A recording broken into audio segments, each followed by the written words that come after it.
Hello friends, जय हिंद। Welcome to Eduparth academy. आज हम एनसीईआरटी के इस सीरीज में देखेंगे कक्षा 8 की पुस्तक सामाजिक और राजनीतिक जीवन 3 का अध्याय 4 का अगला पार्ट, क्योंकि हम लोग न्यायपालिका पढ़ते समय कुछ पढ़ चुके थे उसमें, तो थोड़ा सा रिकैप कर लेते हैं। जैसे देखें, न्यायपालिका क्या है? सरकार के अंग हैं। सरकार के कितने अंग हैं? मूलतः 3 अंग हैं: कार्यपालिका, विधायिका और न्यायपालिका। जिसमें कि हम लोग न्यायपालिका में कुछ चीजों को देखे थे और जो बचा हुआ था वो आज देखेंगे। तो हम लोग न्यायपालिका उस दिन देख रहे थे। न्यायपालिका की क्या भूमिका है? न्यायपालिका की भूमिका है विवादों का निपटारा करना, न्यायिक समीक्षा करना, कानून की रक्षा और मौलिक अधिकारों का क्रियान्वयन करना। आगे देखे तो हम लोग सुप्रीम कोर्ट का स्थापना, पहले कौन सा कोर्ट कहते थे, ये कहाँ चलता था, हम लोग देखे थे संसद भवन में ये पहले चलता था। इसका पुराना नाम फेडरल कोर्ट ऑफ इंडिया था। 1998 में वर्तमान न्यायालय में ये, वर्तमान भवन में ये स्थानांतरित किया गया। हम देखे थे। और स्वतंत्र न्यायपालिका क्या होती है? जैसे कि सरकार के तीनों अंगों को स्वतंत्र रखा गया है। तीनों अंगों को स्वतंत्र रखा गया है। किसको किसको देखे थे पिछले वीडियो में? जुडिशरी, एग्जीक्यूटिव और लेजिस्लेटिव को, तीनों को स्वतंत्र रखा गया। तीनों का एक दूसरे पे चेक एंड बैलेंस था। आगे भारत में अदालतों की संरचना कैसी है? तो 3 स्तर का न्यायालय देखे थे हम लोग। एक कौन सा देखे थे? जिला अदालत, फिर देखे थे हाई कोर्ट, फिर देखे थे सुप्रीम कोर्ट। तो बहुत सारे जिला अदालत हैं। हाई कोर्ट 25 है टोटल, सुप्रीम कोर्ट एक ही है, जो कहाँ स्थापित है? नई दिल्ली में। और वर्तमान हम लोग देख देख चुके हैं, वर्तमान जो भवन है ये कब वहां पे स्थानांतरित किया गया था? 1958 में।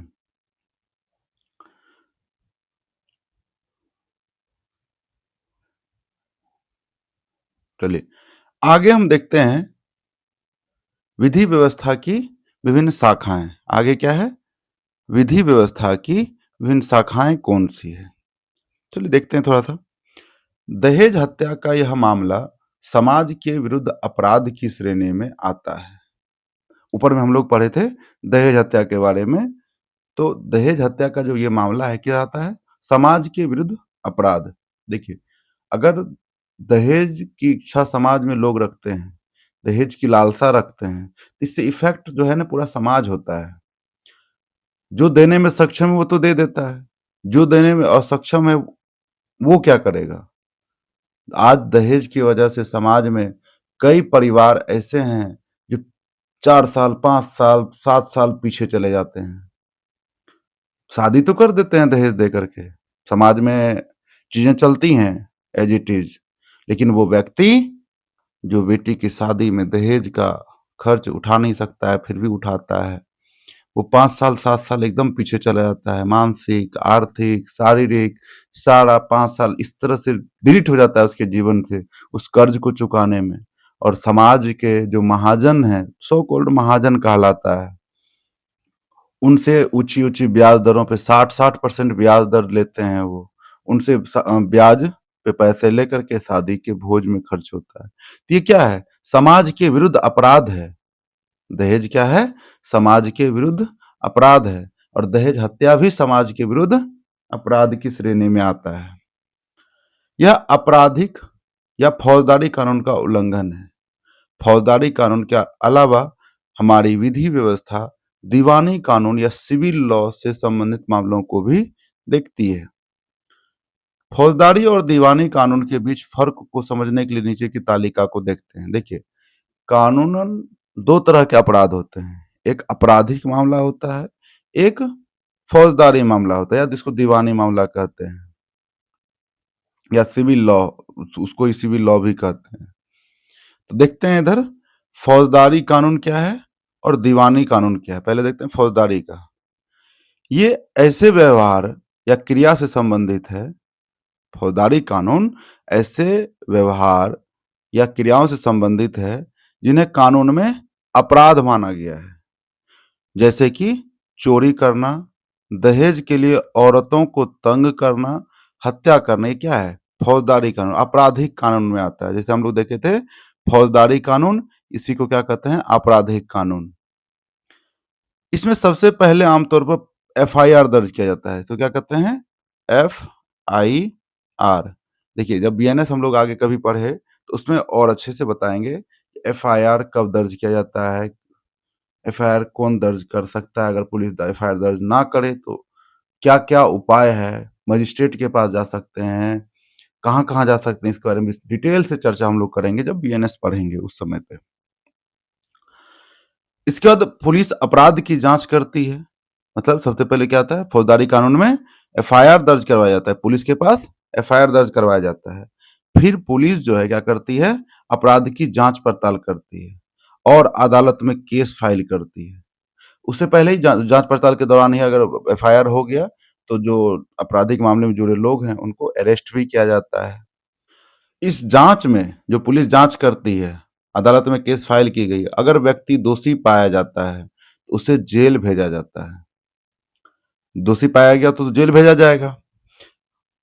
इतना ही नहीं, जेल भेजा जा सकता है, जुर्माना भी लग सकता है, जेल भी जा सकता है, जुर्माना भी लग सकता है। ये अपराध की प्रकृति पे निर्भर करता है कि अपराध किस तरह का हुआ है। महिला के साथ दुष्कर्म हो, बच्ची के साथ दुष्कर्म हो, चोरी हो, मानहानि हो, ये सब चीजें आगे जो देखेंगे हम लोग किस तरह का है। उसमें जेल भी भेजा जा सकता है और जुर्माना भी लगाया जा सकता है। ये जुर्माना किसके द्वारा लगता है?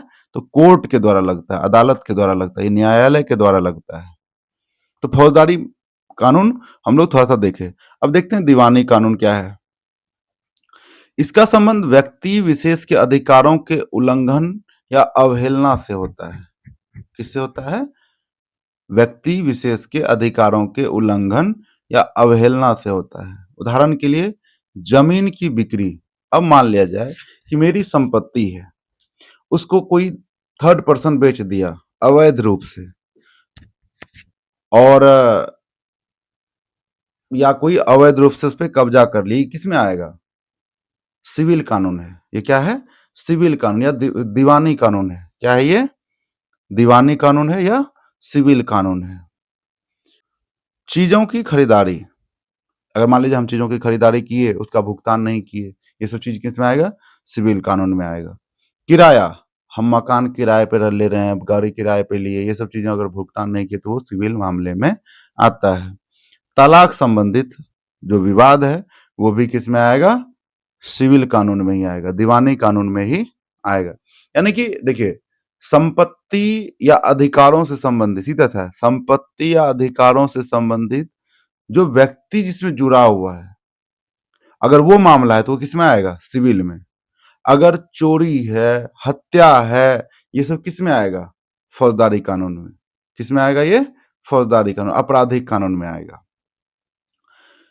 प्रभावित पक्ष की ओर से न्यायालय में एक याचिका दायर की। देखिए, सिविल कानून में क्या होगा?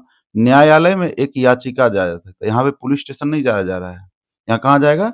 न्यायालय में सिविल मतलब सिविल कोर्ट होता है, वहां पे क्या किया जाता है? न्यायालय में एक याचिका दायर की जाती है। अगर मामले किराए से संबंधित है तो मकान मालिक या किराएदार मुकदमा दायर कर सकता है। मकान मालिक या किराएदार क्या कर सकता है? मुकदमा दायर कर सकता है। अदालत राहत की व्यवस्था करती है। अदालत क्या करती है? राहत की व्यवस्था, कंपनसेशन की व्यवस्था करती है, देखती है चीजें कि किसके पक्ष में किसके विपक्ष में है, कौन सही बोल रहा है, कौन झूठ बोल रहा है। इन सभी चीजों को देख करके राहत की व्यवस्था करती है। उदाहरण के लिए, अगर मकान मालिक और किराएदार के बीच विवाद है तो अदालत यह आदेश दे सकती है किराएदार मकान को खाली करे और बकाया किराया चुकावे। ये क्या है? एक राहत की बात है। ठीक है, इसके ऊपर देखेंगे। अब सीधे यहाँ भी नहीं, यहाँ अगर मान लीजिए कोई कोई किराएदार जो है वो एग्रीमेंट के तहत रह रहा है, 11 महीना, 22 महीना या 23 महीना का एग्रीमेंट किया हुआ है, या 5 साल का एग्रीमेंट किया हुआ, उससे पहले अगर कोई किराया बढ़ा रहा है, खाली करवाया जा रहा है, तो इसके अगेंस्ट भी सिविल मामला दायर होगा और कोर्ट में मामला जा सकता है। तो यहाँ पे जैसे कि किराएदार के विपक्ष में फैसला आया है तो वहां पे किराएदार के पक्ष में भी मामला फैसला आ सकता है। चलिए इसको देखते रहिएगा, कुछ विशेष नहीं है। देखिए क्या कर रहा है आगे है, क्या हर व्यक्ति अदालत की शरण में जा सकता है? तो सीधी सी बात है, हाँ, अदालत की में हर व्यक्ति जा सकता है। क्यों? भारत में विधि का शासन है। भारत में क्या है? विधि का शासन है। सिद्धांततः भारत के सभी नागरिक देश के न्यायालयों की शरण में जा सकते हैं। इसका अर्थ यह है कि प्रत्येक नागरिक को अदालत के माध्यम से न्याय मांगने का अधिकार है।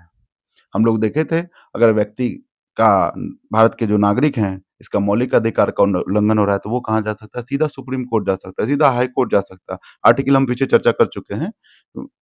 ठीक है? तो मतलब सारा व्यक्ति, भारत की जितने भी 150 करोड़ की आबादी है, 150 140 करोड़ की जो आबादी है, वो कहाँ जा सकता है? न्याय मांगने के लिए सीधा अदालत जा सकता है। जैसा कि आपने पीछे पढ़ा है, न्यायालय हमारे मौलिक अधिकारों की रक्षा में बहुत महत्वपूर्ण भूमिका निभाते हैं। मौलिक अधिकारों की रक्षा में बहुत भूमिका निभाते हैं, हम लोग आगे चर्चा कर चुके हैं। अगर किसी नागरिक को ऐसा लगता है कि उसके मौलिक अधिकारों का उल्लंघन हो रहा है, तो वह न्याय के लिए अदालत में जा सकता है। अदालत की सेवाएं सभी के लिए उपलब्ध है, लेकिन वास्तव में गरीबों के लिए अदालत में जाना काफी मुश्किल साबित होता है। देखिए, इसके लिए भी है निःशुल्क कानूनी सहायता। आर्टिकल 39 ए में क्या दिया गया है? निःशुल्क कानूनी सहायता। इसमें सबसे ज्यादा बेनिफिट है किसको? महिलाओं को। वो किसी भी आर्थिक रूप से किसी भी पायदान पर हो, वो बिल्कुल गरीब हो या करोड़पति हो, उनको कानूनी रूप से उसको कानूनी निःशुल्क सहायता प्राप्त करने का राइट है। ठीक है? निःशुल्क कानूनी सहायता प्राप्त करने का अधिकार है। कानूनी प्रक्रिया में न केवल काफी पैसा और कागजी कार्रवाई की जरूरत पड़ती है, बल्कि उसमें समय भी बहुत लगता है। समय भी बहुत लगता है। अगर कोई गरीब आदमी पढ़ना लिखना नहीं जानता है और उसका पूरा परिवार दिहाड़ी मजदूरी से चलता है, तो अदालत में जाने और इंसाफ पाने की उम्मीद उसके लिए बहुत मुश्किल होती है। देखते हैं यहाँ पे पर्यावरण पर्यावरण संबंधित अधिकार हमारा व्यक्तिगत अधिकार में आता है। देखिए, दिहाड़ी मजदूरी पे है, इसको देख रहे हैं। आगे दिया गया है, यहाँ पे धरना दिए हुए है, या भोजन से संबंधित है, फोटो में अलग अलग तरह का दिया गया है। आगे देखते हैं। इसी बात को ध्यान में रखते हुए 1980 के दशक में सर्वोच्च न्यायालय ने जनहित याचिका, इसको कहते हैं PIL, पब्लिक इंटरेस्ट लिटिगेशन, किस काल में था ये? 1980 के दशक में था। देखिए, PIL क्या है कि लोगों के अधिकारों से संबंधित, अगर मान लिया जाए कि एक लोगों का नहीं, उस तरह से कईयों का अधिकार का उल्लंघन हो रहा है, तो व्यक्ति क्या कर सकता है? PIL दायर कर सकता है। व्यक्ति के बिहाफ पे कोई और व्यक्ति भी दायर कर सकता है। ठीक है? तो वहां पे कहा गया था, सुप्रीम कोर्ट के द्वारा ये स्टेटमेंट दिया गया था कि कुछ वकील, NGO, ये सब क्या कर सकते हैं? सुप्रीम कोर्ट में पिटीशन डाल सकते हैं। देखिए, इससे हुआ क्या कि सुप्रीम कोर्ट का बर्डन तो बढ़ा, लेकिन लोगों तक न्याय व्यवस्था पहुंची। देखिए, जेल में बहुत सारे कैदी थे, बिना ट्रायल के बहुत वर्षों से चल रहे थे। एक PIL दायर किया गया था बिहार की तरफ से। तो बिहार की तरफ से जो PIL दायर किया गया था, इसमें बहुत सारे ऐसे अपराधी को या कैदी को छोड़ा गया जिनका सजा हो सकता है कि 2 साल से 3 साल हो, ज्यादा से ज्यादा 5 साल हो, लेकिन वो 10 साल 15 साल से जेल में पड़े हुए हैं। आज से 11th क्लास में हम लोग देखेंगे, एक असम की कहानी है, असम साइड की कहानी है। वो व्यक्ति जो है ना, किसी व्यक्ति का कपार फोड़ दिया था और शायद चित्त विकृत था, पागल था। तो उस पे क्या कहते हैं, न्यायालय में कार्रवाई ही नहीं हुई, लेकिन पुलिस कस्टडी में वो लगभग 40-45 साल तक रहा। 18 साल के उम्र में वो लगभग गया था, 15-18 साल के उम्र में वो अरेस्ट हुआ था। 63 साल की उम्र में वो निकला था। तो लगभग 40-45 साल वो जेल में रहा। तब उसके जीवन का क्या हुआ? कुछ नहीं। ये क्या है? इसी सब चीजों को देखते हुए न्यायालय जनहित याचिका की व्यवस्था विकसित की। और कब? 1980 के दशक में सर्वोच्च न्यायालय ने जनहित याचिका, जनहित से समझ रहे हैं, लोगों के हिस्से जो संबंधित मुद्दा है, उसकी व्यवस्था विकसित की सुप्रीम कोर्ट ने। इस तरह सर्वोच्च न्यायालय ने न्याय तक ज्यादा से ज्यादा लोगों की पहुंच स्थापित करने के लिए प्रयास किया है। न्यायालय ने किसी भी व्यक्ति या संस्था को ऐसे लोगों की ओर से जनहित याचिका दायर करने का अधिकार दिया जिनके अधिकारों का उल्लंघन हो रहा है। देखिए यहाँ पे इस लाइन को बहुत, ये लाइन इंपॉर्टेंट है कि कौन दायर कर सकता, जनहित याचिका कौन दायर कर सकता है। न्यायालय ने किसी भी व्यक्ति या संस्था को ऐसे लोगों की ओर से जनहित याचिका दायर करने का अधिकार दिया। क्या है? मतलब अगर मान लिया जाए कि एक व्यक्ति ये पीड़ित है, ये कोर्ट नहीं जा सकता है, कोर्ट का खर्चा पे नहीं कर सकता है, XYZ पढ़ा लिखा नहीं है, कुछ भी, तो कोई इनके बिहाफ पे कोई थर्ड पर्सन PIL दायर कर सकता है, व्यक्ति करे या संस्था करे। ठीक है, वकीलों से भी ऐसा निवेदन किया गया था कि वो PIL दायर करे। यह याचिका उच्च न्यायालय या सर्वोच्च न्यायालय में दायर की जा सकती है, ये हाई कोर्ट में भी दायर की जा सकती है और सुप्रीम कोर्ट में दायर की जा सकती है। न्यायालय ने कानूनी प्रक्रिया को बेहद सरल बना दिया है। अब सर्वोच्च न्यायालय या उच्च न्यायालय के नाम भेजे गए पत्र या तार टेलीग्राम को भी जनहित याचिका माना जा सकता है। देखिए, लेकिन इस पे कुछ विवादित मामला भी है कि किस समय माना जाए, किस समय नहीं माना जाएगा। लेकिन यहाँ पे जो है इसको देखते हैं। अब सर्वोच्च न्यायालय या उच्च न्यायालय के नाम भेजे गए पत्र या तार, चिट्ठी जो हम लोग लिखते हैं, को भी क्या है, जनहित याचिका माना जा सकता है। शुरुआती सालों में जनहित याचिका के माध्यम से बहुत सारे मुद्दों पर लोगों को न्याय दिलाया गया। बंधुआ मजदूरी को अमानवीय श्रम से मुक्ति दिलाने और बिहार में सजा काटने के बाद भी रिहा नहीं किए गए कैदियों को रिहा करवाने के लिए जनहित याचिका का ही इस्तेमाल किया गया था। ये केस हम बताए थे ना, मतलब थोड़ी देर पहले चर्चा किए थे कि बिहार में कैदी मुश्किल से जो है ना 2 साल 4 साल 5 साल का सजा होना था, लेकिन 10-10 साल से 15-15 साल से जो है ना कैदी जेल में ही पड़ा हुआ है। तो उसका ध्यान गया था, एक कोई क्या कहते हैं, ट्रस्ट था, NGO था, उसके तहत इन चीज को सामने लाया गया, जनहित याचिका डाला गया, तो फिर उन लोगों को रिहा किया गया। चलिए, क्या आप जानते हैं सरकारी और सरकारी सहायता प्राप्त स्कूलों में बच्चों को दोपहर का जो भोजन दिया जाता है, मिड डे मील जो दिया जाता है, उसकी व्यवस्था भी एक जनहित याचिका के फलस्वरूप ही हुई थी। हालांकि हम लोग पीछे पढ़े हैं कि मिड डे मील की व्यवस्था पर सर्वप्रथम किस राज्य में किया गया था, तो तमिलनाडु में किया गया था। कहाँ से किया गया था? तमिलनाडु से। उसके बाद एक PIL के माध्यम से, और उस समय हम लोग देखे थे कि सुप्रीम कोर्ट ने ऑर्डर दिया था कि हर राज्य में जल्द से जल्द इसको लागू किया जाए, ये मिड डे मील योजना को हर राज्य में लागू किया जाए। दाईं ओर दिए गए चित्रों को देखें और नीचे दिए गए विवरण को पढ़ें। देखिए, पहला चित्र जो देखे, ये वाला, ये क्या है? राजस्थान 2001 और उड़ीसा में सूखे पड़े लाखों लोगों को भोजन का भारी अभाव पैदा हो गया। ठीक है, ये क्या है? आपके मौलिक अधिकार की भरपाई कौन नहीं कर पा रही है? सरकार नहीं कर पा रही, यहाँ भी उल्लंघन हो रहा है। सरकारी गोदाम अनाज से भरे पड़े थे, बहुत सारा गेहूं चूहों की भेंट चढ़ गया। देखिए देखिए, ये सरकारी गोदाम है, ठीक है, बहुत सारा गेहूं पड़ा हुआ है, लेकिन आपको पता होना चाहिए कि हमारे देश में सरकारी रिपोर्ट ये कहती है, ये जो चूहा है ना, ये चूहा 2 टांग वाला जो धरती पे रेंगता है वो नहीं है, ये चूहा 2 टांग पे चलने वाला चूहा है। ठीक है, आप देख सकते हैं। रखने के अभाव में माल सड़ जाता है, तो अनाज सड़ जाता है। इस स्थिति को देखते हुए people's union for civil liberties नामक एक संगठन ने सर्वोच्च न्यायालय में क्या डाला? जनहित याचिका। सर्वोच्च न्यायालय में क्या डाला? जनहित याचिका दायर की। याचिका में कहा गया कि संविधान के अनुच्छेद 21 में दिए गए जीवन के मौलिक अधिकारों में भोजन का अधिकार भी शामिल है। राज्य की इस दलील को भी गलत साबित कर दिया गया कि उसके पास संसाधन नहीं है। इसका आधार यह था कि सरकारी गोदाम अनाज से भरे हुए थे। तब सर्वोच्च न्यायालय ने आदेश दिया कि सबको भोजन उपलब्ध कराना राज्य का दायित्व है। क्या है? राज्य का दायित्व है। तो मतलब यहाँ पे क्या हो रहा है? आर्टिकल 21 का उल्लंघन हो रहा है।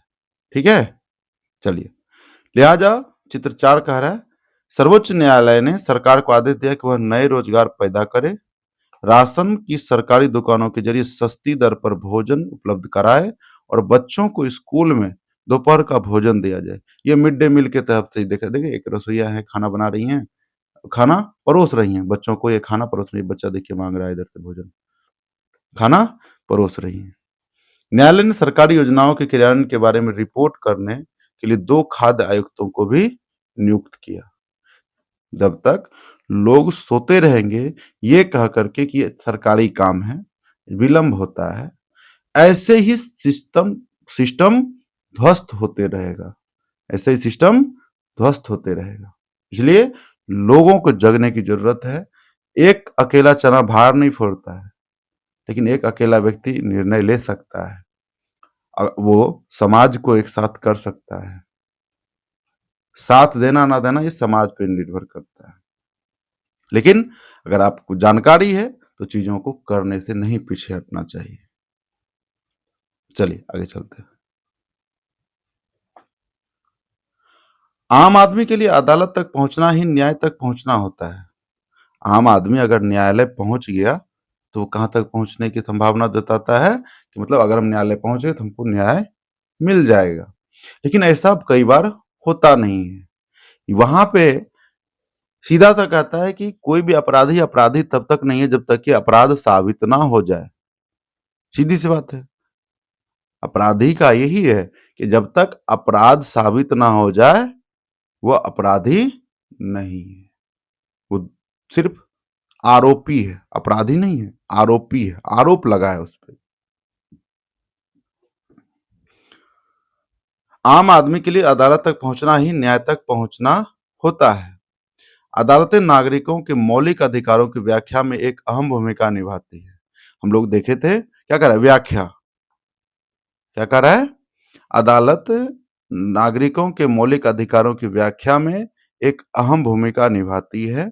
हम लोग देखे थे संविधान का या मौलिक अधिकार का चर्चा किए हुए थे कि न्यायालय क्या है, सुप्रीम कोर्ट खास करके संविधान का संरक्षक भी है और व्याख्याकर्ता भी है, प्रोटेक्टर भी है और इंटरप्रेटर भी है, प्रोटेक्टर भी है और इंटरप्रेटर भी है। कौन? Supreme court.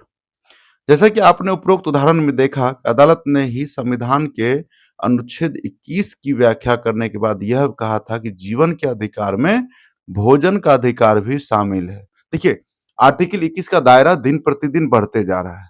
इंटरनेट का अधिकार, विवाह का अधिकार, सब अधिकार, पर्यावरण, सुरक्षित पर्यावरण, स्वच्छ पर्यावरण का अधिकार, विवाह का अधिकार, भोजन का अधिकार, पानी का अधिकार, हवा का अधिकार, इंटरनेट का अधिकार, ये सब अधिकार फंडामेंटल राइट में न्यायालय के द्वारा जुड़ते गया है, न्यायालय के निर्णयों के द्वारा जुड़ते चला गया है। निजता का अधिकार भी किसमें है? आर्टिकल 21 में ही है। ये जो कहते हैं ना बच्चे आजकल के, ये मेरा प्राइवेसी होना चाहिए, ये वो 917, ठीक है भाई, प्राइवेसी माने, लेकिन आज इंटरनेट की दुनिया में कोई प्राइवेट नहीं है। जब यहाँ पे जो है ना बड़े-बड़े सांसद का आईफ़ोन तक जो है ना हैक हो गया, तो आप किस की बात कर रहे हैं? किस प्राइवेसी की बात कर रहे हैं? आपके साथ आपका गैजेट है, जो हर वक़्त आपकी बातों को सुनता है। 4 बार दिन में बिरयानी, बिरयानी बोल दीजिए, तो बिरयानी का प्रचार आने लगेगा, ज़ोमैटो, स्विगी, फलाना-ढिकाना। कहाँ प्राइवेसी है आपकी? आपकी बातों को तो कोई सुन रहा है। आपका सारा डाटा किसी के पास स्टोरेज है। आज आप एक फ़ोटो क्लिक कीजिए, वो सारा गूगल फ़ोटोज़ में स्टोर हो जाता है। क्या निजता है आपका? क्या प्राइवेट है? हाँ, आप ये कहिए कि आपके अगल-बगल के लोग नहीं जानते हैं, लेकिन कोई तो जान रहा है ना, तो आपका वो निजता का उल्लंघन नहीं है। सारा का सारा फ़ोटोज़ चला जाता है, आपको आप एक्सेस देते हैं, सारा का सारा फ़ोटोज़ गूगल फ़ोटोज़ में चला जाता है। आपको भी लगता है चलो भाई फ़ोन फ़ॉर्मेट हो गया तो कोई बात नहीं, हम गूगल फ़ोटो से रिकवर कर लेंगे। तो कहाँ है आपका प्राइवेसी? चलिए आगे बात करेंगे। जीवन के अधिकार में भोजन का अधिकार भी शामिल होता है, इसलिए अदालत ने राज्य को आदेश दिया कि वह दोपहर के भोजन की योजना, मिड डे मील सहित सभी लोगों को भोजन मुहैया कराने के लिए आवश्यक कदम उठावे। अब देखते हैं कोटा के तहत, जो कोटा कहते हैं, इसलिए अदालत ने राज्य को आदेश दिया कि वह दोपहर के भोजन की योजना, मिड डे मील सहित सभी लोगों को भोजन मुहैया कराने के लिए आवश्यक कदम उठावे। इसी के तहत जो है लोगों को अंत्योदय योजना, बीपीएल, इस सब के आधार पे राशन की दुकान पे, सरकारी राशन की दुकान पे, जिसको कोटा भी कहा जाता है, वहां पे अनाज 2 रुपए 4 रुपए किलो के हिसाब से पहुंचाया जाता है, भेजा जाता है लोगों के लिए। हमारे देश में लगभग लगभग आधा आबादी इस सरकारी वितरण दुकान, जिसको कि कोटा कहा जाता है, इस पर ही निर्भर है। लगभग लगभग 75 से 80 करोड़ जनसंख्या किस पे निर्भर है? उसी सरकारी कोटे के चावल पे, गेहूं पे। ये हम नहीं बोल रहे, ये सरकारी डाटा बोल रहा है। 75 करोड़ राशन कार्ड वगैरह से बना हुआ है, लोगों को राशन जा रहा है। तो क्या चीजें हैं, ये क्या है? भोजन पाना आपका मौलिक अधिकार है। लेकिन अदालत के कुछ फैसले ऐसे भी रहे हैं जिन्हें लोग आम आदमी के लिए नुकसानदेह मानते हैं। उदाहरण के लिए गरीबों के आवास अधिकारों जैसे मुद्दों पर काम करने वाले कार्यकर्ताओं का मानना है कि बस्तियों या झुग्गी झोपड़ियों को बेदखल करने के बारे में अदालत द्वारा दिए गए हाल के फैसले पुराने फैसलों के विरुद्ध हैं। आवास का अधिकार भी क्या है? मौलिक अधिकार है। मतलब कुछ फैसले दिए हैं सुप्रीम कोर्ट ऐसे भी जो कि लोगों के अधिकारों के विरुद्ध है। हाल के फैसलों में झुग्गी वासियों को शहर में घुसपैठियों की तरह देखा जा रहा है। मतलब घुसपैठियों मतलब किसी दूसरे देश से आकर के हमारे यहाँ रह रहा है, प्रवासी की तरफ। देखिए, अगर आप ये देखेंगे शहरों में अगर गांव से लोग आते हैं, उनके साथ बुरा बर्ताव होता है। अब देखिए क्या करा है, झुग्गी वासियों को शहर में घुसपैठियों की तरह देखा जा रहा है। बात वहां तक सही है। बात और भी कहा जाए बदतर स्थिति ये है कि ये जो यूपी बिहार कहा करके, झारखंड वाला कहा करके, अरे बिहारी है ये कहा करके जो चीजें, और जो बदतर स्थिति किया जाता है, तो आपको कभी कभी लगे आप देश के नागरिक हैं ही नहीं। आपको जो मौलिक अधिकार दिया गया है आर्टिकल 19 के तहत कि आप कहीं भी निर्बाध रूप से जा सकते हैं, आ सकते हैं, बोलने का अधिकार है, ये है वो है, बस सिर्फ लगता है कभी कभी वो सिर्फ किताबी भाषा लिख दिया गया है। हमारे पास तो कोई अधिकार है ही नहीं। हाल के फैसलों में झुग्गी वासियों को शहर में घुसपैठियों की तरह देखा जा रहा है, जबकि पहले वाले फैसलों जैसे कि 1985 में ओल्गा टेलिस बनाम बंबई नगर निगम के मुकदमे में दिया गया फैसला में झुग्गी वासियों की आजीविका बचाने का प्रयास किया जा रहा था। न्याय तक आम लोगों की पहुंच को प्रभावित करने वाला एक मुद्दा यह है कि मुकदमे की सुनवाई में देखिए आजीविका बचाने का प्रयास किया जा रहा था। तो कौन सा केस था? ओल्गा टेलिस बनाम बंबई नगर निगम के मुकदमे में दिया गया फैसला। देखिए यही है, ओल्गा टेलिस बनाम बंबई नगर निगम के मुकदमे में न्यायालय ने एक महत्वपूर्ण फैसला दिया था। इस फैसले में अदालत ने आजीविका के अधिकार को जीवन के अधिकार का हिस्सा बताया। आजीविका के अधिकार को जीवन के अधिकार का हिस्सा बताया। अगर व्यक्ति गांव से शहर आ रहा है तो किसके तलाश में आ रहा है? आजीविका के तलाश में आ रहा है। अब हमारे पास आजीविका ढंग का नहीं है तो हम महल को अफोर्ड नहीं कर सकते हैं। हमें झुग्गी झोपड़ी छोटा सा आवास में को ही अफोर्ड कर सकते हैं, तो हमें उसकी ही आवश्यकता है। हमारा अगर कमाई 20,000 रुपया है, झुग्गी में ही लोग 5,000 दे करके रहते हैं। महल को अफोर्ड करने के लिए 10,000 चाहिए। 10,000 के बाद फिर उसको खाना खर्चा है, शहर है, 5-10,000 खाना खर्चे में चला जाता है। अब उसके पास बचा ही नहीं। शहर रह करके भी क्या फ़ायदा है फिर? जो उसके उसके पास कुछ पैसे बचेंगे नहीं, वो घर भेज नहीं पाएगा, तो वहाँ जो बच्चे परिवार हैं, वो क्या करेंगे? तो क्या है? आजीविका के अधिकार भी क्या है?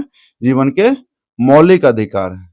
मतलब व्यक्ति के मौलिक अधिकार, जीवन के अधिकार का ही हिस्सा है। नीचे इस फैसले के कुछ अंश दिए गए हैं। इन्हें पढ़ने पर पता चलता है कि न्यायाधीशों ने जीवन के अधिकार को आजीविका के अधिकार से किस तरह जोड़कर देखा। अनुच्छेद 21 द्वारा अनुच्छेद 21 द्वारा दिए गए जीवन के अधिकार का दायरा बहुत व्यापक है।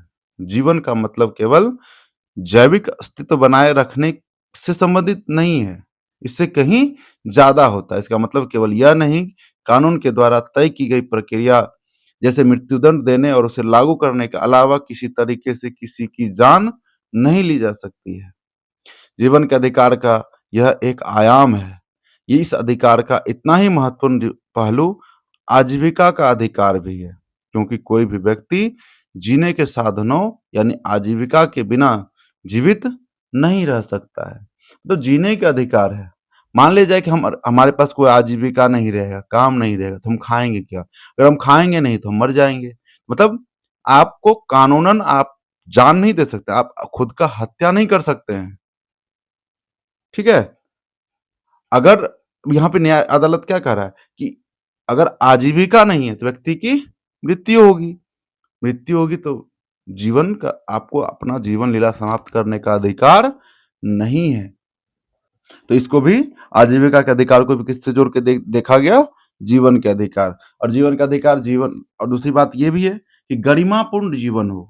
गरिमापूर्ण जीवन हो, वो ही है जीवन का अधिकार। किसी व्यक्ति को पटरी या झुग्गी बस्ती से उजाड़ देने पर उसके आजीविका के साधन फौरन नष्ट हो जाते हैं। यह एक ऐसी बात है जिसे हर मसले में या हर मामले में साबित करने की जरूरत नहीं है। प्रस्तुत मामलों में अनुभविक साक्ष्यों से यह सिद्ध हो जाता है कि याचिकाकर्ता झुग्गियों और पटरियों पर रहते हैं क्योंकि वे शहर में छोटे मोटे काम धंधों में लगे होते हैं और उनके पास रहने की कोई और जगह नहीं होती है। हम लोग आजीविका वाला चैप्टर में देखे थे, शहरी क्षेत्र में आजीविका वाला चैप्टर में देखे थे कि कैसे पहले जो है झुग्गी झोपड़ी या शहर के किनारे जो ठेला वगैरह सब लगाता था उसको हटा दिया जाता था, लेकिन धीरे धीरे सरकार के सामने मामला गया तो वो एक अलग जगह अलॉट किया जहां पर कि लोग अपना ठेली लगा सकते हैं। तो उसी से संबंधित कुछ है, ये एक उदाहरण है। देखिए क्या कह रहा है, प्रस्तुत मामले में अनुभविक साक्ष्यों से यह सिद्ध हो जाता है कि याचिकाकर्ता झुग्गियों और पटरियों पर रहते हैं क्योंकि वे शहर में छोटे मोटे काम धंधों में लगे होते हैं और उनके पास रहने की कोई और जगह नहीं होती है। आजीविका वाला टॉपिक शहरी जीवन का, आजीविका शहरी वाला, शहरी क्षेत्र में आजीविका का टॉपिक एक बार देख लीजिएगा और क्रिस्टल क्लियर हो जाएगा। वे अपने काम करने की जगह के आसपास किसी पटरी पर या झुग्गियों में रहने लगते हैं, इसलिए अगर उन्हें पटरी या झुग्गियों से हटा दिया जाए तो उनका रोजगार ही खत्म हो जाएगा। इसका निष्कर्ष यह निकलता है कि याचिकाकर्ता को उजाड़ने से वे अपनी आजीविका से हाथ धो बैठेंगे और इस प्रकार जीवन से भी वंचित हो जाएंगे। तो व्यक्ति के जीवन के अधिकार को आप नहीं छीन सकते हैं।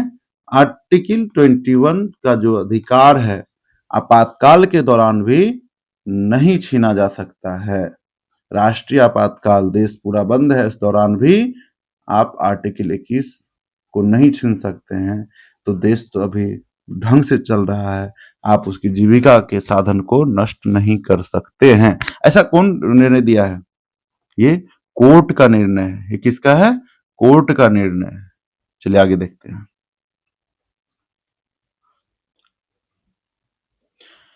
न्याय तक आम लोगों की पहुंच को प्रभावित करने वाला एक मुद्दा यह है कि मुकदमे की सुनवाई में अदालतें कई साल लगा देती हैं। मुकदमे की सुनवाई में अदालतें कई साल लगा देती हैं। देखिए यहां भी एक बायसनेस है। आप देखेंगे, आपको जानकर हैरानी होगी, आश्चर्य होगी कि एक व्यक्ति जो गरीब है उसका केस कोर्ट में सालों सालों तक चलता है, वर्षों तक चलता है। 10 साल, 15 साल, 20 साल कोई अपराध किया। आज तो अभी देखिए रिसेंट क्या, ये बहुत पहले की घटना भी है। देखिए लोग इस उम्मीद से दूसरे की संपत्ति को हड़प लेते हैं, अरे कोई बात नहीं, फलाना खेत हड़प लेते हैं, अदालत में मामला जाएगा तो मामला 1 दिन 2 दिन में थोड़ी ना निपटेगा, चलेगा 10 साल, 15 साल, 20 साल, 25 साल, क्या पता फिर उसके बाद खुद वो छोड़ दे। इस बीच में उसको धमकाता भी है कि तुम छोड़ दो तो तुम गोली मार देंगे, ये कर देंगे, अनशन तरह तरह से डराने धमकाने का कोशिश भी किया जाता है ताकि वो संपत्ति छोड़ दे। अब देखिए न्यायालय के द्वारा किए गए इन कृत्यों के द्वारा लोग इस चीज को एक मानसिकता बना लिए हैं कि दूसरे की संपत्ति को हड़पे और चलो न्यायालय में वर्षों तक केस चलेगा, इस बीच में जो भी होगा तो जब संपत्ति का प्रॉफिट हमारे पास आ रहा है। देखिए सबके पास जो है ना लीगल पहुंच नहीं है, इसलिए भारतीय संविधान को वकीलों का स्वर्ग कहा जाता है। कि क्रिटिसाइज करना होता है, बात सही भी है कि शब्दों को इस तरह से गढ़ा गया है कि आम लोगों के समझ में ही ना आवे, तो उसको समझ कौन सकता है? तो वकील। इसलिए कहा जाता है भारतीय संविधान को आम भारतीय संविधान को इसलिए कहा जाता है वकीलों का स्वर्ग। चलिए, और दूसरी बात आप देखेंगे कि किसी भी नेता का मामला है, फौरन सुप्रीम कोर्ट ने निर्णय दिया, अरे 2 महीना में डिसीजन क्लियर। अभी राहुल गांधी का केस देख लीजिए, मोदी जी का केस देख लीजिए, सुप्रीम कोर्ट डायरेक्ट सोमोटो ले लेता है। बहुत सारे मामले में सुप्रीम कोर्ट सोमोटो ले लिया। भैया स्वेच्छा से हम केस लिए, भाई साहब पीछे भी तो केस है, स्पीडी ट्रायल से चलाइए उसको भी। बहुत सारे केस ऐसे हैं पड़े हुए हैं, व्यक्ति जो है पिछले 10-10 साल से, 20-20 साल से, 25-25 साल से जेल में है, उस पर कोई सुनवाई नहीं हुई है। बाद में 25 साल बाद पता चलता है कि नहीं वो तो निर्दोष था। क्या मजाक चल रहा है हमारे न्यायपालिका में? तो चीजें हैं, ये सच्चाई है। अब देखिए ठीक है, चलिए आगे देखते हैं। इसी देरी को ध्यान में रखते हुए अक्सर यह कहा जाता है कि इंसाफ में देरी यानी इंसाफ का कत्ल। इंसाफ में देरी मतलब इंसाफ का कत्ल। देखिए भारत में न्यायाधीशों की संख्या देखिए, देखते हैं स्वीकृत पद कितना है? सर्वोच्च न्यायालय में न्यायाधीशों की स्वीकृत पद है वर्तमान में 34। 33 न्यायाधीश हैं, एक चीफ जस्टिस है, ठीक है। 33 33 जस्टिस हैं और एक चीफ जस्टिस हैं। सीजीआई इन्हीं को कहते हैं, ये जो एक है ना, इन्हीं को कहते हैं क्या? Chief justice of India. कार्यरत 3400 कार्यरत हैं, रिक्ति अभी वर्तमान में नहीं है। उच्च न्यायालय की बात करते हैं तो स्वीकृत पद कितना है उच्च न्यायालय में? 1108। कार्यरत कितना है? 775 ही। 333 न्यायाधीश का पद रिक्त है, इसकी भर्ती कौन करेगा? सरकार। न्यायालय में जजों की नियुक्ति कौन करती है? सरकार करती है। किनके परामर्श से? ये सीजीआई इनके परामर्श से। क्यों नहीं हो रही है?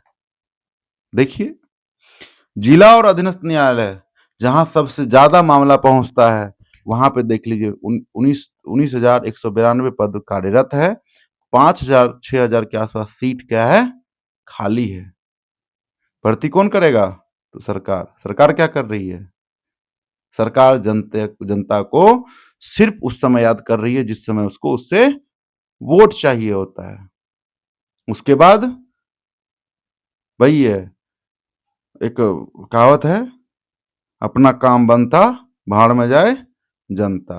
ये कब की स्थिति है? 2022 की। और अभी भी कुछ खासा परिवर्तन नहीं हुआ है इस डाटा में। चलिए आगे देखते हैं। इसके बावजूद इस बात से इनकार नहीं किया जा सकता कि लोकतांत्रिक भारत में न्यायपालिका ने एक महत्वपूर्ण भूमिका निभाई है। लेकिन हम लोग ऊपर पढ़े कि अगर लेट लतीफ न्याय मिलता है तो वो इंसाफ का कत्ल है, ठीक है। न्यायपालिका ने कार्यपालिका और विधायिका की शक्तियों पर अंकुश लगाया है और नागरिकों के अधिकारों की सुरक्षा की है। संविधान सभा के सदस्यों ने एक ऐसी न्यायपालिका का बिल्कुल सही सपना देखा था जो पूरी तरह स्वतंत्र हो। यह हमारे लोकतंत्र का एक बुनियादी पहलू है। क्या है? लोकतंत्र का बुनियादी पहलू, बेसिक स्ट्रक्चर है ये।